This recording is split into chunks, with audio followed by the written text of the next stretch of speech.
Imaginez que vous traversez la vie, convaincu que tout va bien, mais que dans l'ombre, des habitudes insidieuses s'accrochent à vous, vous ralentissent et sabotent votre potentiel. Ces habitudes ne se manifestent pas sous forme de cris spectaculaires. Elles se glissent subtilement dans vos journées, s'infiltrent dans vos pensées, vos choix, et avant même que vous ne vous en rendiez compte, elles dictent votre existence. Aujourd'hui, sur Sagesse en évolution, nous allons lever le voile sur ces 9 habitudes qui détruisent votre vie en silence. Plus important encore, nous allons vous montrer comment les identifier et surtout, les éliminer pour libérer tout votre potentiel et reprendre les rênes de votre destin. Vous vous demandez peut-être, pourquoi devrais-je m'arrêter ici, sur cette vidéo, alors que tant d'autres parlent déjà de croissance personnelle? La réponse est simple. Ici, nous n'allons pas seulement parler des symptômes. Nous allons aller en profondeur, jusqu'à la racine de ces comportements destructeurs. Vous repartirez avec des outils inspirés de la philosophie stoïcienne, une sagesse intemporelle qui a guidé des millions de personnes à travers les âges. Comme l'a dit Marc Aurèle, l'un des plus grands esprits de cette tradition, celui qui ne transmet pas la lumière crée sa propre obscurité. Si vous ressentez que quelque chose vous freine, que vous pourriez vivre une vie plus riche, plus légère, alors cette vidéo est pour vous. Mais pourquoi est-ce si important? Parce que le temps file. Chaque jour qui passe, chaque action différée, chaque pensée négative qui tourne en boucle, c'est un morceau de votre vie que vous ne récupérerez jamais. Ces habitudes invisibles vous volent des opportunités, grignotent votre énergie et vous empêchent de vivre pleinement. Rester aveugle à ces schémas, c'est condamner votre avenir à une répétition sans fin des mêmes frustrations. Aujourd'hui, vous avez une chance unique, celle de regarder ces habitudes en face et de choisir d'en finir avec elles. Ce ne sera pas une liste banale de conseils. Non, ce sera un guide transformateur, une réflexion profonde sur des comportements que vous ne soupçonnez peut-être même pas, mais qui sabotent activement votre progrès. Dans quelques instants, nous allons plonger dans les détails. Nous explorerons une par une ces 9 habitudes et comment elles vous empêchent d'avancer. Nous discuterons de la manière de les remplacer par des pratiques qui vous élèvent, qui vous libèrent et qui vous reconnectent à votre véritable essence. Mais avant tout, restez avec nous. Ce que vous découvrirez aujourd'hui pourrait bien changer votre vie pour de bon. Alors, êtes-vous prêt à transformer ces ombres en lumière? Êtes-vous prêt à ouvrir la voie à une vie plus fluide, plus riche et plus épanouissante? Si la réponse est oui, installez-vous confortablement, car ce voyage ne fait que commencer. Bienvenue dans Sagesse en évolution. 1. S'attacher émotionnellement aux choses et aux sentiments. Imaginez une rivière qui serpente à travers des paysages variés, symbolisant le cours de votre vie. Son courant est fluide, dynamique, toujours en mouvement. Pourtant, que se passe-t-il si des barrages viennent bloquer son passage? L'eau stagne, perd sa pureté et sa vitalité. Il en va de même pour votre vie lorsque vous vous attachez émotionnellement à des objets, des idées ou des émotions négatives. Ces attachements créent des barrages invisibles, mais puissants, qui perturbent votre équilibre intérieur et génèrent une souffrance inutile. Prenons un exemple concret. Imaginez une personne qui a perdu un objet auquel elle tenait beaucoup, comme un bijou hérité d'un proche. Ce bijou symbolisait des souvenirs et des émotions, mais sa perte devient une source de tristesse durable. Plutôt que de garder l'essence des souvenirs et de l'amour qu'il représentait, cette personne reste prisonnière de sa douleur. L'objet, devenu un fardeau émotionnel, empêche cette personne d'aller de l'avant. C'est ici que réside la clé. Ce n'est pas la perte de l'objet en elle-même qui cause la souffrance, mais l'attachement à ce qu'il représente. Le stoïcisme nous enseigne que nous devons voir les choses telles qu'elles sont, temporaires et changeantes. Marc Aurèle l'a magnifiquement exprimé. Tout ce que vous aimez, vous devez le considérer comme prêt à être perdu. Cela ne signifie pas que nous devons devenir insensibles ou indifférents, mais plutôt que nous devons reconnaître que tout dans la vie est éphémère. En apprenant à accepter cette réalité, nous nous libérons des chaînes de l'attachement émotionnel. Un autre piège courant est l'attachement aux émotions négatives comme la culpabilité ou le regret. Par exemple, imaginez une personne qui a dit quelque chose de blessant à un ami dans un moment de colère. Bien sûr, il est naturel de ressentir de la culpabilité. Cependant, si cette culpabilité devient envahissante, elle peut paralyser la personne, la plonger dans un cercle vicieux de remords et l'empêcher de se réconcilier ou de tourner la page. Le stoïcien comprend que la culpabilité a une fonction. Elle nous signale une erreur. Mais une fois la leçon apprise, il est essentiel de laisser partir cette émotion pour ne pas alourdir inutilement notre esprit. Un exemple célèbre est celui d'Épictète, qui enseignait que ce qui nous trouble n'est pas les événements eux-mêmes, mais notre perception de ces événements. Si nous regardons nos erreurs avec les yeux d'un élève plutôt que ceux d'un juge impitoyable, nous pouvons apprendre et grandir. Chaque erreur devient une opportunité de transformation et non une condamnation éternelle. Le détachement émotionnel ne se limite pas aux objets ou aux regrets. Il s'applique également au succès et aux possessions matérielles. Trop souvent, nous nous identifions à ce que nous possédons ou à ce que nous avons accompli, au point que ces choses définissent notre valeur personnelle. Imaginez quelqu'un qui a bâti sa carrière avec succès, mais qui perd tout du jour au lendemain.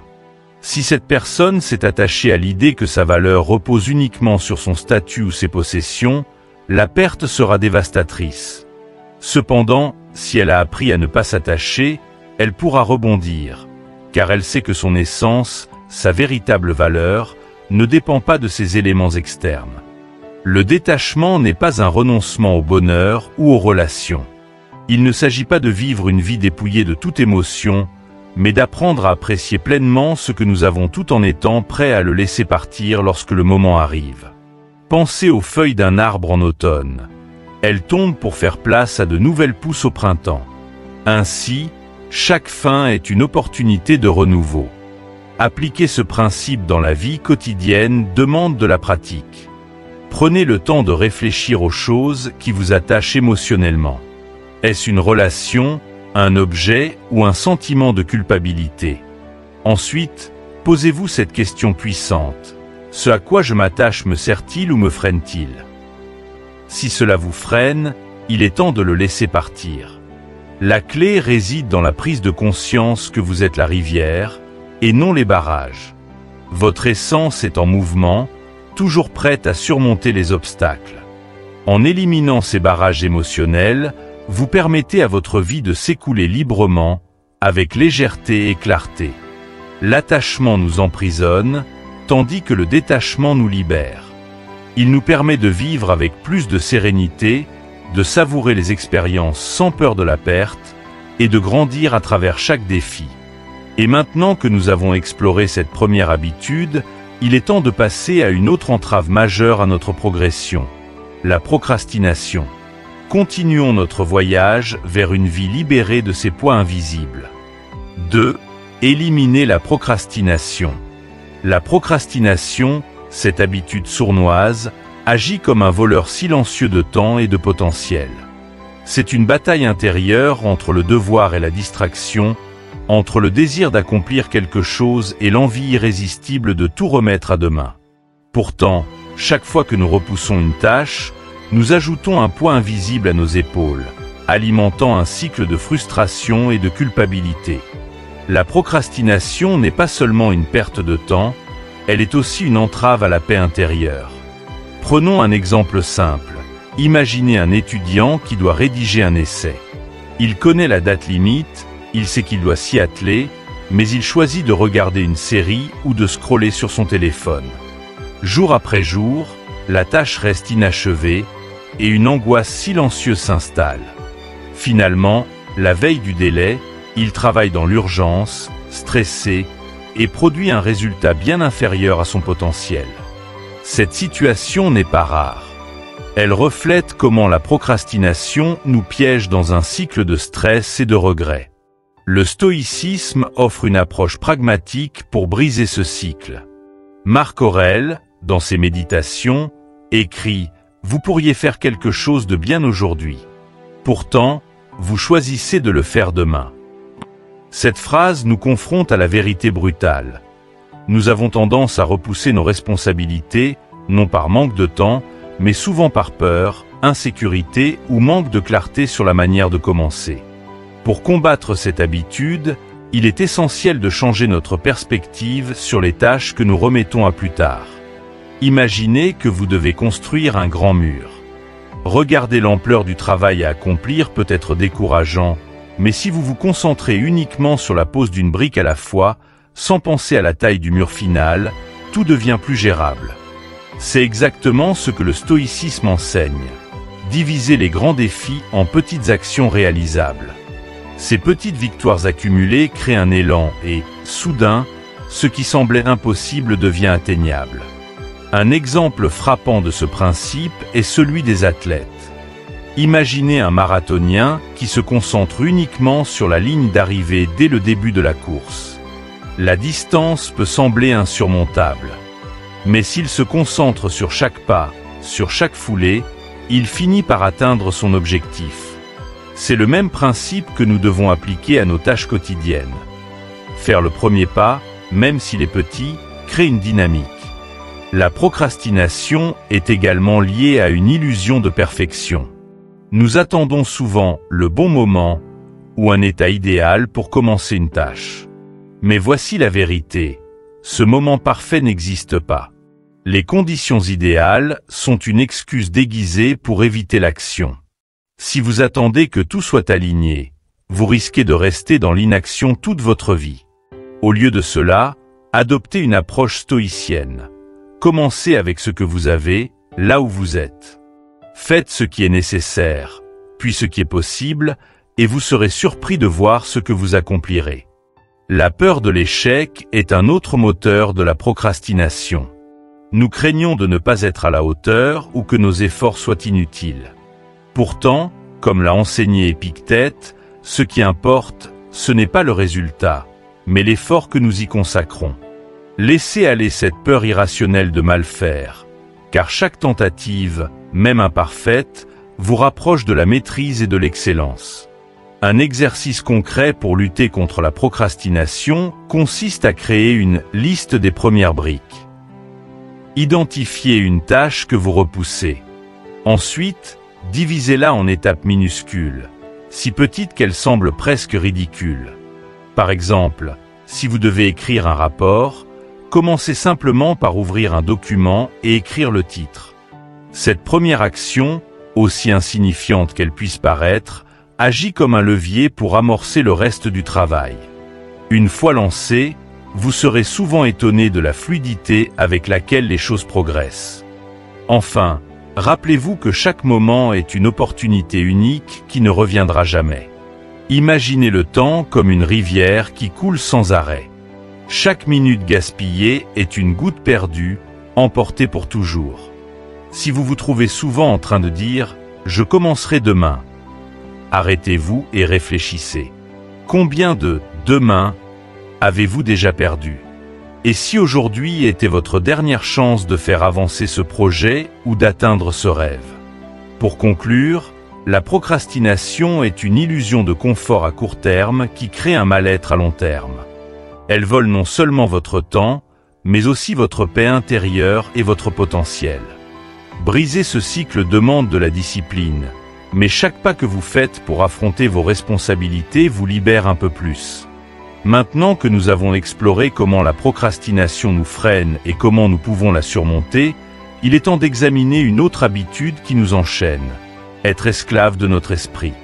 Continuons ensemble ce voyage vers une vie libérée et épanouissante. 3. Se libérer de l'esclavage mental. La liberté est une aspiration universelle. Nous voulons tous nous sentir maîtres de nos vies, libérés des pressions externes et des contraintes internes. Mais, paradoxalement, beaucoup d'entre nous vivent prisonniers de leurs propres pensées, désirs et peurs. Ces chaînes ne sont pas visibles comme celles d'un esclave physique, mais elles n'en sont pas moins réelles. Elles prennent la forme d'obsessions pour des possessions matérielles, d'angoisse face à l'avenir, ou de la quête insatiable d'approbation et de reconnaissance. Imaginez une personne qui court sans relâche après l'ambition de gravir les échelons professionnels. Elle pense qu'un salaire plus élevé ou un titre prestigieux la rendra enfin heureuse. Mais chaque étape franchie ne fait que renforcer son désir d'en accomplir davantage, comme une soif qui ne peut jamais être étanchée. Cette personne n'est pas libre. Elle est esclave de son ambition, toujours insatisfaite, toujours en quête de plus, au détriment de sa paix intérieure. L'esclavage mental prend aussi la forme de la peur. Imaginez quelqu'un qui refuse de prendre des risques, qui évite les défis par crainte de l'échec ou du jugement des autres. Cette peur agit comme une cage, empêchant la personne d'explorer son potentiel et de vivre pleinement. Chaque « et si » devient une barrière invisible mais puissante. Comme l'a dit Sénèque, nous souffrons plus dans notre imagination que dans la réalité. Combien de fois vos propres pensées vous ont-elles empêché d'agir ? Simplement parce que vous avez imaginé un scénario catastrophe qui, souvent, ne se réalise jamais. Alors, comment se libérer de cet esclavage mental ? Le stoïcisme offre une réponse simple mais puissante. La maîtrise de soi. Comme l'a enseigné Épictète, aucun homme n'est libre s'il n'est maître de lui-même. Cette phrase résume une vérité essentielle. La véritable liberté commence à l'intérieur de nous-mêmes. Ce n'est pas l'absence de contraintes externes qui nous rend libres, mais notre capacité à contrôler nos pensées, nos désirs et nos actions. L'autodiscipline est la clé de cette liberté. Elle nous permet de choisir consciemment nos réactions, plutôt que de nous laisser guider par des impulsions. Par exemple, imaginez une personne confrontée à une critique injustifiée au travail. L'impulsion naturelle pourrait être de se mettre en colère ou de riposter impulsivement. Mais si cette personne a cultivé la maîtrise de soi, elle pourra prendre un moment pour réfléchir, répondre avec calme et protéger sa sérénité intérieure. Cette réaction n'est pas une soumission, mais un acte de puissance. Celui de choisir sa propre paix plutôt que de céder à l'emportement. Prenons un autre exemple, l'envie de céder à un désir immédiat, comme grignoter un aliment malsain ou dépenser de l'argent dans un achat impulsif. L'autodiscipline ne consiste pas à se priver pour le plaisir de se priver, mais à évaluer si cette action est en accord avec vos valeurs et vos objectifs à long terme. En résistant à ces impulsions, vous gagnez en force intérieure et en liberté. Vous cessez d'être contrôlé par des désirs éphémères et devenez maître de vos choix. Mais attention, la discipline mentale ne se construit pas du jour au lendemain. C'est un processus, une série de petites victoires quotidiennes. Chaque fois que vous surmontez une peur, que vous résistez à une tentation ou que vous choisissez la réflexion plutôt que la réaction impulsive, vous renforcez votre autonomie. Et ces petites victoires s'accumulent, jusqu'à transformer votre mentalité et votre vie.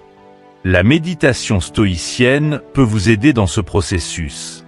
Prenez un moment chaque soir pour réfléchir à votre journée. Quelles situations vous ont mis au défi ? Avez-vous été maître de vos réactions ou avez-vous laissé vos émotions prendre le dessus ? Ces moments de réflexion ne servent pas à vous juger, mais à apprendre et à vous améliorer. Un autre outil puissant est la visualisation négative. Une pratique stoïcienne qui consiste à imaginer les choses que vous craignez le plus, puis à réfléchir à comment vous y feriez face. Par exemple, si vous redoutez de perdre votre emploi, demandez-vous, que se passerait-il vraiment ? Quelles ressources ai-je pour rebondir ? Cette pratique vous aide à voir que, souvent, vos peurs sont exagérées et que vous avez déjà en vous la force de surmonter les défis. Enfin, rappelez-vous que la liberté intérieure est un voyage, pas une destination. Chaque jour, nous sommes confrontés à des défis qui testent notre maîtrise de nous-mêmes. Mais chaque fois que nous choisissons consciemment nos pensées et nos actions, nous brisons une chaîne invisible. 5. Embrasser le changement. Le changement est une constante de la vie. Tout autour de nous évolue, parfois lentement, parfois de façon brutale et imprévisible. Pourtant, pour beaucoup, le changement suscite de l'inquiétude, voire de la résistance. Cette peur, bien que naturelle, trouve souvent sa racine dans notre besoin de contrôle. Nous voulons que la vie soit prévisible, stable, alignée avec ce que nous connaissons. Mais ce besoin de contrôle est une illusion.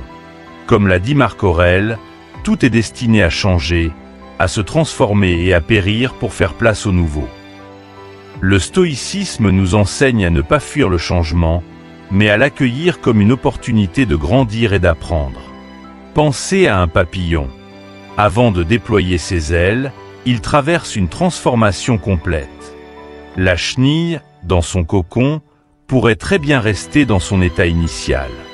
Mais c'est en embrassant le changement, en acceptant l'inconfort et la transformation, qu'elle devient un papillon capable de voler. C'est une métaphore parfaite de ce que le changement peut offrir à nos vies. Une libération des limites pour atteindre de nouveaux sommets. Cependant, la peur du changement nous pousse souvent à résister. Imaginez une personne qui reste dans un travail qu'elle n'aime pas, simplement parce qu'elle craint l'incertitude de chercher une nouvelle voie. Elle sait que ce travail la rend malheureuse, mais l'idée de quitter ce qu'elle connaît pour l'inconnu lui semble insurmontable. Ce faisant, elle se prive des nombreuses opportunités qui pourraient se présenter à elle. Un emploi plus aligné avec ses valeurs, un environnement stimulant, ou même la découverte de talents inexploités. Le stoïcisme offre une approche puissante pour surmonter cette peur. Concentrez-vous sur ce que vous pouvez contrôler. Vous ne pouvez pas toujours contrôler les circonstances extérieures, mais vous pouvez toujours contrôler vos réactions. Par exemple, si un changement soudain bouleverse vos plans, prenez un moment pour réfléchir. Demandez-vous, qu'est-ce que je peux faire ici et maintenant pour m'adapter à cette situation ? Cette simple question vous ramène à votre pouvoir personnel. Prenons un exemple issu de la vie réelle. Imaginez une personne qui perd son emploi de manière inattendue. La première réaction peut être la panique ou la colère, des émotions compréhensibles mais improductives. Si cette personne adopte une perspective stoïcienne, elle reconnaîtra que si la perte de l'emploi est hors de son contrôle, sa manière de répondre à cet événement ne l'est pas. Peut-être que cette perte est une opportunité déguisée pour réorienter sa carrière, acquérir de nouvelles compétences, ou même explorer une passion mise de côté depuis des années. Un autre aspect du changement est qu'il est souvent accompagné d'inconfort. Imaginez un arbre dont les racines doivent s'étendre pour puiser de l'eau dans un sol asséché. Ce processus est exigeant, mais essentiel à sa survie. De même, le changement peut être inconfortable, mais cet inconfort est souvent le signe d'une croissance en cours. Comme l'a écrit Sénèque, ce n'est pas parce que les choses sont difficiles que nous n'osons pas, c'est parce que nous n'osons pas qu'elles sont difficiles. Pour apprendre à embrasser le changement, commencez par cultiver une attitude de flexibilité et d'ouverture. Voyez chaque changement comme une nouvelle porte qui s'ouvre, plutôt qu'une fin. Par exemple, si vous déménagez dans une nouvelle ville, au lieu de vous concentrer sur ce que vous laissez derrière, pensez aux nouvelles expériences qui vous attendent. Des lieux à découvrir, des personnes à rencontrer, des opportunités à explorer. La visualisation négative, une pratique stoïcienne, peut également être utile. Elle consiste à imaginer le pire scénario possible et à réfléchir à la manière dont vous pourriez y faire face. Cela ne signifie pas être pessimiste, mais réaliste. Par exemple, si vous envisagez de lancer un projet entrepreneurial, demandez-vous « et si ce projet échoue ?» Ensuite, réfléchissez aux ressources que vous avez pour rebondir. Vos compétences, vos réseaux, votre résilience. En voyant que le pire scénario est souvent gérable, vous désamorcez la peur du changement et gagnez en confiance pour avancer. Enfin, souvenez-vous que le changement est une opportunité de découvrir votre propre force. Beaucoup de gens ne réalisent leur véritable potentiel qu'en traversant des périodes de bouleversement. Les défis, les pertes et les transitions sont souvent des catalyseurs de croissance personnelle.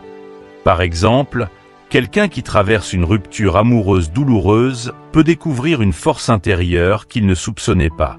Ce moment de transformation peut lui permettre de développer une plus grande confiance en lui, une clarté sur ce qu'il recherche vraiment dans une relation et une capacité à établir des limites saines. En adoptant une attitude stoïcienne face au changement, vous vous libérez de la peur et ouvrez la voie à un avenir plus riche. Rappelez-vous, ce n'est pas le changement lui-même qui nous effraie, mais l'idée que nous en avons. Lorsque vous choisissez de voir le changement comme un allié plutôt qu'un ennemi, vous libérez un immense potentiel. Et maintenant que nous avons exploré comment embrasser le changement peut transformer votre vie, il est temps de parler d'une autre habitude qui limite notre épanouissement, l'omission ou le choix de ne rien faire face à l'injustice. Continuons notre réflexion ensemble. Permettez-moi de conclure cette réflexion avec une histoire intemporelle, empreinte de sagesse. Un grand-père raconte à son petit-fils qu'en chacun de nous, deux loups livrent une bataille incessante. Le premier loup représente tout ce qui nous freine et nous alourdit. La colère, la peur, la jalousie et la négativité. Le second loup, quant à lui, incarne ce qu'il y a de meilleur en nous, l'amour, la paix, la sagesse et la gratitude. Intrigué, l'enfant demande lequel des deux gagne. Avec une simplicité désarmante, le grand-père répond « celui que tu nourris ». Cette métaphore est une invitation puissante à la réflexion. Chaque jour, par nos pensées, nos actions et nos choix, nous nourrissons l'un de ces deux loups. Lorsque nous cédons à la colère, à la procrastination ou au regret, nous renforçons le loup de la négativité. Mais lorsque nous choisissons l'amour, le courage ou la discipline, nous nourrissons le loup de la sagesse et de la paix. Ce combat se joue constamment en nous, souvent sans que nous en soyons pleinement conscients. Mais la bonne nouvelle, c'est que nous avons toujours le pouvoir de choisir. Prenez un instant pour réfléchir aux habitudes que nous avons explorées dans cette vidéo. S'attacher émotionnellement aux choses, procrastiner, être esclave de nos désirs ou de nos peurs, mal utiliser notre temps ou résister au changement. Toutes ces habitudes nourrissent le mauvais loup. Elles limitent notre potentiel, sabotent notre progrès et nous empêchent de vivre une vie pleine et alignée. Mais en prenant conscience de ces schémas et en travaillant à les transformer, nous choisissons de nourrir le bon loup. Nous faisons le choix de progresser, de grandir et de vivre avec intention. Chaque petite victoire compte. Dire non à une distraction pour accomplir une tâche importante, accepter un changement au lieu de le craindre, ou décider de se concentrer sur ce que nous pouvons contrôler. Ces choix, aussi modestes qu'ils puissent paraître, renforcent notre loup intérieur de sagesse. Avec le temps, ils se cumulent pour créer une transformation profonde. Alors, je vous pose la même question que le grand-père à son petit-fils. Lequel des deux loups choisirez-vous de nourrir aujourd'hui? La réponse est entre vos mains. Chacun de vos choix, si petit soit-il, est une occasion de construire une vie plus riche, plus libre et plus alignée avec vos valeurs. Merci d'avoir pris le temps de suivre cette vidéo jusqu'à la fin. Si elle vous a inspiré, je vous invite à partager votre engagement dans les commentaires. Quelles habitudes êtes-vous prêt à éliminer dès aujourd'hui? Quelle transformation souhaitez-vous voir dans votre vie? Partagez vos réponses et inspirez d'autres membres de cette communauté à faire de même. Si vous avez trouvé cette vidéo utile, montrez votre soutien en cliquant sur j'aime. Partagez-la avec vos amis ou vos proches qui pourraient bénéficier de cette réflexion. Et surtout, abonnez-vous à Sagesse en Évolution et activez la cloche de notification pour ne pas manquer nos prochaines vidéos. Ensemble, continuons à explorer la sagesse qui transforme nos vies et à nourrir le bon loup qui sommeille en chacun de nous. À très bientôt!